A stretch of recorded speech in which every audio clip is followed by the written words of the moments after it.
ناظرین، ویسے تو ہماری تاریخ میں بہت سے غدار گزر چکے ہیں، لیکن آج ہم آپ کو ایسے 5 غداروں کے بارے میں بتانے جا رہے ہیں جو محض مال و دولت اور اقتدار کی ہوس میں آندھے ہو کر لاکھوں مسلمانوں کے قتل عام کا سبب بنے۔ ان میں بہت سے غدار ایسی بھی ہیں جن کی وجہ سے تاریخی اسلام کی بہت بڑی بڑی سلطنتیں دنیا کے نقشے سے ایسے غائب ہو گئی کہ جیسے ان کا کبھی وجود ہی نہ تھا۔ لیکن ناظرین، اپنے قوم و ملک سے غداری کرنے والے بعض افراد کو تخت و دور کی بات تختہ بھی نصیب نہ ہو سکا۔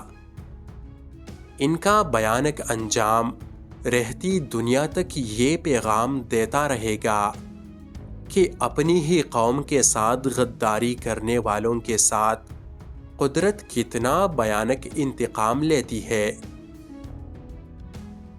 آئیے اب نظر ڈالتے ہیں ان ضمیر پروشوں کے کردار پر جنہوں نے اسلامی تاریخ کے اوراق میں سیاہ داغ چھوڑا۔ پہلے نمبر پہ آتا ہے خیر بیگ۔ سن 1250 کے دوران مصر پر مملوکوں کی حکومت قائم ہوئی جو اگلی 250 سالوں میں دنیا کی طاقتور ترین عسکری قوت بن کر ابھری۔ یہ وہ مملوک تھے جنہوں نے عین جالوت کے میدان میں ہلاکو خان کے لشکر کو شکست سے دوچار کیا تھا۔ لیکن دوستو، سن 1516 میں ایک غدار شخص اس طاقتور ترین سلطنت کے خاتمے کا سبب بنا۔ خیربے مصر میں اس مملوک سلطنت کا ایک نمائندہ تھا جسے مملوک سلطان قانصا غوری نے حلب کا گورنر بنا دیا تھا۔ جب عثمانی سلطان سلیم اول نے مملوک سلطنت پر حملہ کیا تو مملوکوں اور عثمانیوں کے درمیان حلب کے میدان میں ایک تاریخی جنگ لڑی گئی جس میں مملوکوں نے عثمانیوں کے خلاف ڈٹ کر مقابلہ کیا، لیکن عین حالت جنگ میں مملوک گورنر خیربے نے غداری کرتے ہوئے مملوک افسر غزالی اور ہزاروں سپاہیوں کو لے کر سلطان سلیم اول کے ساتھ جا ملا، جس کے بعد مملوک فوج پسپانا شروع ہو گئے۔ مملوکوں کی شکست کے دوران مملوک سلطان قانصا غوری شہید ہو گئے۔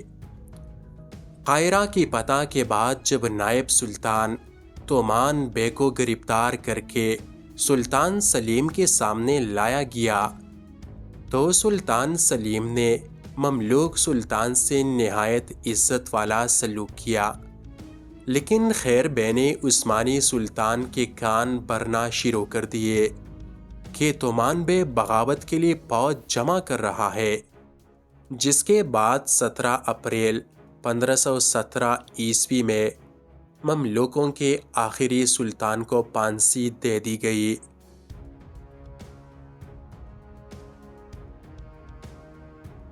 دوسرے نمبر پہ ہے محمد علی پاشا۔ محمد علی پاشا سلطنت عثمانیہ کی طرف سے مصر کا والی تھا۔ 1805 میں محمد علی پاشا قسطنطنیہ سے منظور شدہ عثمانی وائسرائے کے طور پر مصر آئے۔ یہاں عثمانی سلطنت سے بغاوت کرنے سے پہلے محمد علی پاشا نے مصر میں مملوکوں کا قتل عام کیا۔ 1 مارچ 1811 میں محمد علی پاشا نے عرب وہابیوں کے خلاف اعلان جہاد کی غرض سے مملوکوں کے تمام اعلیٰ قائدین کو اپنے محل میں مدعو کیا۔ عرب وہابیوں کے خلاف 600 سے 700 مملوک قاہرہ میں جمع ہوئے، لیکن محمد علی پاشا کے حکم پر اس کی فوج نے ان تمام مملوکوں کو المقدم نامی پہاڑی سے نیچے گولیوں سے بون کر رکھ دیا۔ پھر محمد علی پاشا نے 31 اکتوبر 1827 عیسوی میں سلطان محمد ثانی کے خلاف بغاوت کرتے ہوئے اپنی فوجیں شام میں داخل کر دی اور مصری افواج فتوحات کرتے ہوئے آقا تک جا پہنچی۔ یہاں انہوں نے 6 ماہ کے محاصرے کے بعد آقا پر بھی قبضہ کر لیا۔ اس کے بعد مصری فوجی اناطولیہ میں داخل ہوئے۔ یہاں محمد علی پاشا نے عثمانی فوج کو زبردست شکست دی۔ قریب تھا کہ محمد علی پاشا قسطنطنیہ پر حملہ کر کے سلطنت عثمانیہ کا خاتمہ ہی کر ڈالتا۔ اس موقع پر عثمانی سلطان نے روس سے فوجی مدد طلب کی، جس کے بعد اسے صفحۂ ہستی سے مٹا دیا گیا۔ تیسرے نمبر پر جس شخص نے تاریخ میں بدنما داغ چھوڑا وہ ہے ابن القمی۔ ابن القمی بغداد میں خلافت عباسیہ کا ایک وزیر تھا۔ ابن القمی نہ صرف یہ کہ ایک غدار تھا بلکہ اس غداری ہی کی وجہ سے کئی لاکھ مسلمان شہید ہوئے تھے۔ جس زمانے میں ابن القمی وزیر تھا، اس وقت عباسی تخت پر عباسی خلیفہ المستعصم باللہ تخت نشین تھا۔ خوارزمی سلطنت کی تباہی کے بعد ابن القمی نے عباسی خلیفہ کو فوج کی تعداد کم کرنے کے لیے کان بھرنا شروع کر دیے۔ اس نے کہا کہ منگول کبھی بھی مسلمانوں کے خلیفہ کے خلاف جنگ نہیں لڑیں گے، اور ویسے بھی اتنی زیادہ فوج خزانے پر بوجھ ہے۔ اس کے بعد خلیفہ نے اپنے آدھی سے زیادہ فوج کو ختم کر دیا۔ ادھر دوسری طرف اس نے در پردہ ہلاکو خان سے خط و کتابت شروع کر دی اور ہلاکو خان کو یہ یقین دلایا کہ عباسی خلیفہ کے حکم سے فوج ختم کر دی گئی ہے۔ چنانچہ 1258 عیسوی میں ہلاکو خان آندھی اور طوفان کے مانند بغداد جا پہنچا۔ اس نے بغداد شہر کی اینٹ سے اینٹ بجا دی۔ کہتے ہیں کہ اس نے بغداد میں 5 لاکھ مسلمانوں کا قتل عام کیا۔ ابن القمی جو اس تمام تر تباہی کا سبب بنا تھا، وہ اس خواہش میں تھا کہ ہلاکو خان اسے خلیفہ بغداد کا خطاب دے گا، لیکن ہلاکو خان نے بغداد میں اپنا ہی ایک وزیر مقرر کر دیا۔ یہ دیکھ کر ابن القمی بہت پریشان ہوا۔ وہ ہلاکو خان کے سامنے بہت رویا اور گڑ گڑایا، لیکن ہلاکو خان نے اسے اس طرح دھتکار دیا جس طرح ایک کتے کو دھتکارا جاتا ہے۔ کچھ دنوں تک ابن القمی سے ادنا غلاموں والے کام لیے جاتے رہے۔ بالآخر ہلاکو خان نے اپنے سالاروں سے مشورہ کر کے یہ فرمان جاری کیا کہ جو شخص اپنے ہم مذہب لوگوں اور اپنے آقا سے غداری کر سکتا ہے، وہ ہم سے کیا وفاداری نبھائے گی۔ چنانچہ ابن القمی کو انتہائی دردناک موت سے نواز دیا گیا، اور اس طرح ایک غدار اور لاکھوں مسلمانوں کا قتل عام کا سبب بننے والا درندہ اپنے انجام کو جا پہنچا۔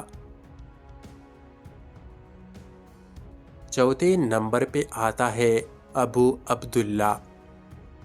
یورپ کا خطہ اسپین، جسے کسی دور میں طارق بن زیاد نے مسلمانوں کے لیے فتح کیا تھا، سن 1469 عیسوی تک یہاں بسنے والے مسلمان صرف غرناطہ کی ریاست تک محدود ہو کر رہ گئے تھے۔ تب اہل غرناطہ کو ایک قابل اور انتہائی بہادر حکمران میسر آیا جس نے مسیحی قوتوں کے سٹائل اور اراگون کو خراج دینے سے انکار کرتے ہوئے ان کے خلاف ایک بڑی جنگ لڑی۔ تعداد و قوت کم ہونے کے باوجود غرناطہ کے حکمران ابو الحسن نے انہیں بدترین شکست سے دوچار کیا۔ ابو الحسن میدان جنگ میں ہی تھے کہ اس کے بیٹے ابو عبداللہ نے غداری کرتے ہوئے تخت غرناطہ پر قبضہ کر لیا۔ عیسائی لشکر نے ایک مرتبہ پھر ابو الحسن کے لشکر پر حملہ کر دیا۔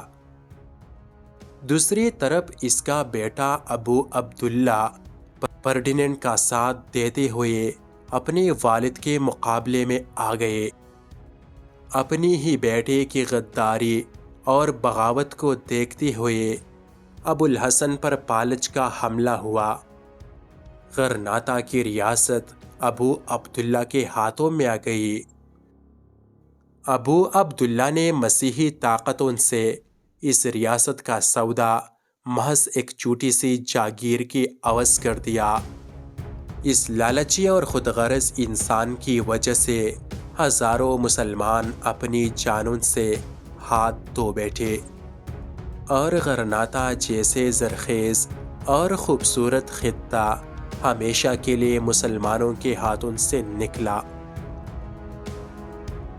5ویں نمبر پہ آتا ہے شریف مکہ حسین بن علی۔ شریف مکہ کا منصب فاطمی خلفاء کے دور میں قائم کیا گیا تھا، جس کی بنیادی ذمہ داری مکہ معظمہ اور مدینہ منورہ میں عازمین حج و عمرہ کا انتظام چلانا تھا۔ یہ پرعظمت عہدہ 1000 سال تک قائم رہا۔